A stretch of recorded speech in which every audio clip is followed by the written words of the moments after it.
So hello everyone, this is the code of Fibonacci heap, and this line, the import math is this line imports Python's math library, and which provides mathematical functions including freq used in floor log for calculating the binary logarithm. And also this one is the tree of Fibonacci class.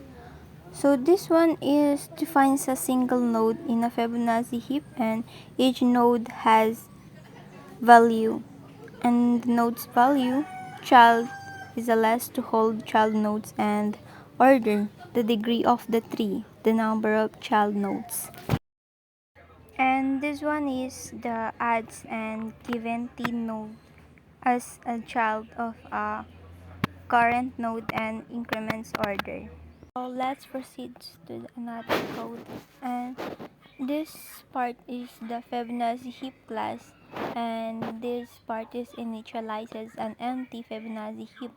So the trees is stores the roots of all trees in the heap, and ang list naman is tracks the minimum node in the heap, and counts is the total nodes in the heap. And this one is creates a new tree with the given value and adds it to trees.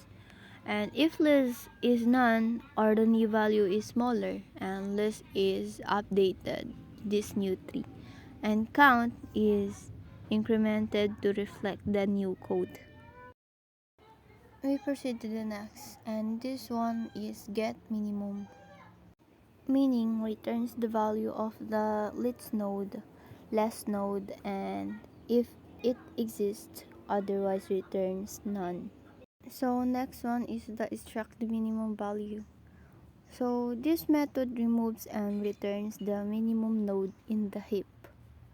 So smallest reference is the least node. If smallest exists, each of its children is added to the rootless, and smallest is removed from trees. So if trees is empty afterward, and less is set to none.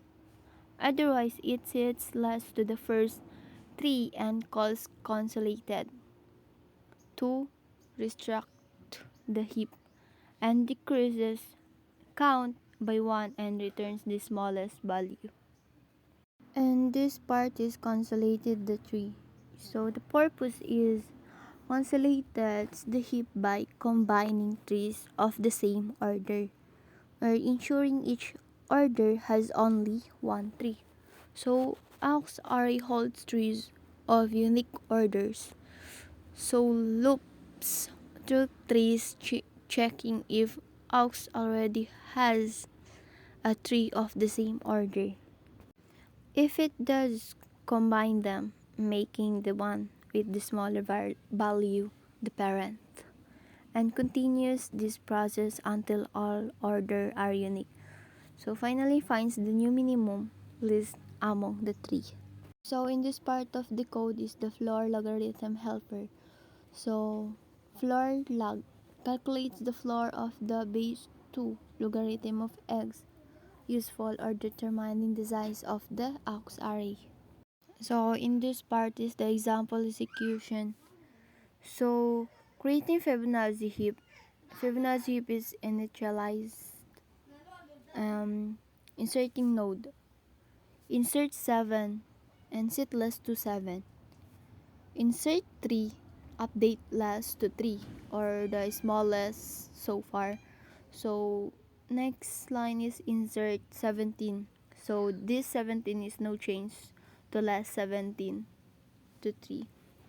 So insert 24 and no change to last 24. Also in this part is the creating Fibonacci heap. So Fibonacci heap is initialized. Inserting nodes. Insert 7, 3, and the 17 and the 24. So get minimum, get min, return 3, the smallest value.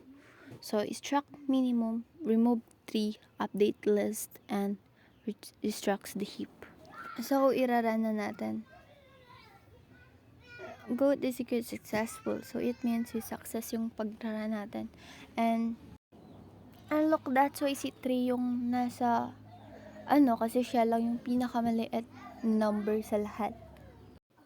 So, if ever na, kukulangan mo yung node, is, i-delete na lang natin yung ganito. Delete the Fibonacci heap, insert node. And, kapag,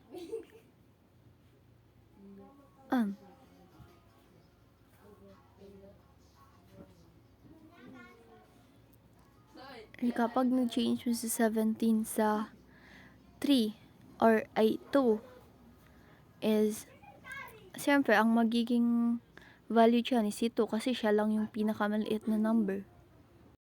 So, in this part is itatry natin kung gagana ba si node 0.